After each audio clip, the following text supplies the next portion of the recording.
जय राम जी की। श्री वाल्मीकि रामायण युद्धकांड 25वां सर्ग। रावण का सुक और सारण को गुप्त रूप से बानर सेना में भेजना, विभीषण द्वारा उनका पकड़ा जाना, श्री राम की कृपा से छुटकारा पाना तथा श्री राम का संदेश लेकर लंका लौटकर उनका रावण को समझाना।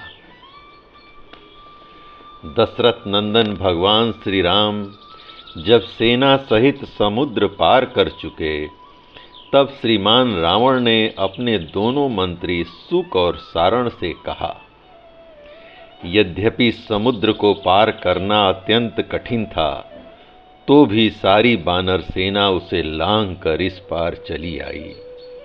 राम के द्वारा सागर पर सेतु का बांधा जाना अभूतपूर्व कार्य है। लोगों के मुंह से सुनने पर भी मुझे किसी तरह यह विश्वास नहीं होता कि समुद्र पर पुल बांधा गया होगा। बानर सेना कितनी है, इसका ज्ञान मुझे अवश्य प्राप्त करना चाहिए। तुम दोनों इस तरह बानर सेना में प्रवेश करो कि तुम्हें कोई पहचान न सके। वहां जाकर यह पता लगाओ कि बानरों की संख्या कितनी है, उनकी शक्ति कैसी है, उनमें मुख्य मुख्य बानर कौन कौन से हैं, श्री राम और सुग्रीव के मंत्र अनुकूल मंत्री कौन कौन हैं, कौन कौन सूरवीर बानर सेना के आगे रहते हैं, अगाध जल राशि से भरे हुए समुद्र में वह पुल किस तरह बांधा गया, महामनस्वी बानरों की छावनी कैसी पड़ी है, श्री राम और वीर लक्ष्मण का निश्चय क्या है, वे क्या करना चाहते हैं, उनका बल पराक्रम कैसा है, उन दोनों के पास कौन कौन से अस्त्र शस्त्र हैं, और उन महामना बानरों का प्रधान सेनापति कौन है। इन सब बातों का तुम लोग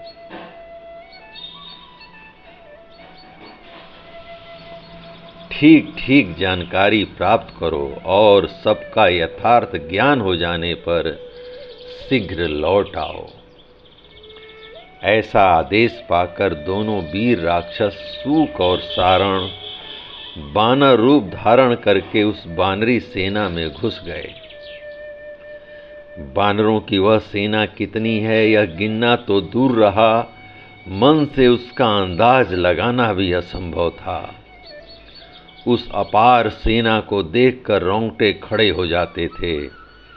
उस समय सूक और सारण किसी तरह भी उसकी गणना नहीं कर सके। वह सेना पर्वत के शिखरों पर, झरनों के आसपास, गुफाओं में, समुद्र के किनारे तथा वनों और उपवनों में भी फैली हुई थी। उसका कुछ भाग समुद्र पार कर रहा था, कुछ पार कर चुका था और कुछ सब प्रकार से समुद्र को पार करने की तैयारी में लगा था। भयंकर कोलाहल करने वाली वह विशाल सेना कुछ स्थानों पर छावनी डाल चुकी थी और कुछ जगहों पर डालती जा रही थी। दोनों निशाचरों ने देखा, वह बानर वाहिनी समुद्र के समान अक्षोभ्य थी। बानर वेश में छिपकर सेना का निरीक्षण करते हुए दोनों राक्षस सूक और सारण को महातेजस्वी विभीषण ने देखा और पहचाना और उन दोनों को पकड़कर श्री रामचंद्र जी से कहा, शत्रु नगरी पर विजय पाने वाले नरेश्वर, ये दोनों लंका से आए हुए गुप्तचर एवं राक्षस राज रावण के मंत्री सुक तथा सारण हैं। वे दोनों राक्षस श्री रामचंद्र जी को देखकर अत्यंत व्यथित हुए और जीवन से निराश हो गए। उन दोनों के मन में भय समा गया। वे हाथ जोड़कर बोले, सौम्य रघुनंदन, हम दोनों को रावण ने भेजा है और हम इस सारी सेना के विषय में आवश्यक जानकारी प्राप्त करने के लिए आए हैं। उन दोनों की यह बात सुनकर संपूर्ण प्राणियों के हित में लगे रहने वाले दशरथ नंदन भगवान श्री राम हंसते हुए बोले, यदि तुमने सारी सेना देख ली हो, हमारी सैनिक शक्ति का ज्ञान प्राप्त कर लिया हो तथा रावण के कथनानुसार सब काम पूरा कर लिया हो, तो अब तुम दोनों अपनी इच्छा के अनुसार प्रसन्नतापूर्वक लौट जाओ। अथवा यदि अभी कुछ देखना बाकी रह गया हो तो फिर देख लो। विभीषण तुम्हें सब कुछ पुनः पूर्ण रूप से दिखा देंगे। इस समय जो तुम पकड़ लिए गए हो, इससे तुम्हें अपने जीवन के विषय में कोई भय नहीं होना चाहिए, क्योंकि शस्त्रहीन अवस्था में पकड़े गए तुम दोनों दूत वध के योग्य नहीं हो। विभीषण, ये दोनों राक्षस रावण के गुप्तचर हैं और छिपकर यहाँ का भेद लेने के लिए आए हैं। ये अपने शत्रु पक्ष में फूट डालने का प्रयास कर रहे हैं। अब तो इनका भंडा फूट ही गया, अतः इन्हें छोड़ दो। सुक और सारण, जब तुम दोनों लंका में पहुंचो, तब कुबेर के छोटे भाई राक्षस राज रावण को मेरी ओर से यह संदेश कहना।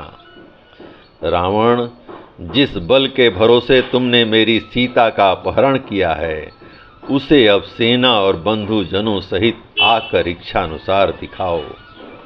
कल प्रातः काल ही तुम परकोटे और दरवाजे के सहित लंकापुरी तथा राक्षसी सेना का मेरे बाणों से विध्वंस होता देखोगे। रावण, जैसे वज्रधारी इंद्र दानवों पर अपना वज्र छोड़ते हैं, उसी प्रकार मैं कल सवेरे ही सेना सहित तुम पर अपना भयंकर क्रोध छोड़ूंगा। भगवान श्री राम का यह संदेश पाकर दोनों राक्षस सुक और सारण, धर्म वत्सल श्री रघुनाथ जी का आपकी जय हो, आप चिरंजीवी हों, इत्यादि वचनों द्वारा अभिनंदन करके लंकापुरी में आकर राक्षस राज रावण से बोले, राक्षेश्वर, हमें तो विभीषण ने वध करने के लिए पकड़ लिया था, किंतु जब अमित तेजस्वी धर्मात्मा श्री राम ने देखा, तब हमें छुड़वा दिया। दशरथ नंदन श्री राम, श्रीमान लक्ष्मण, विभीषण तथा महेंद्र तुल्य पराक्रमी महातेजस्वी सुग्रीव, ये चारों वीर लोकपालों के समान शौर्यशाली, दृढ़ पराक्रमी और अस्त्र शस्त्रों के ज्ञाता हैं। जहाँ ये चारों पुरुष प्रवर एक जगह एकत्र हो गए हैं, वहाँ विजय निश्चित है।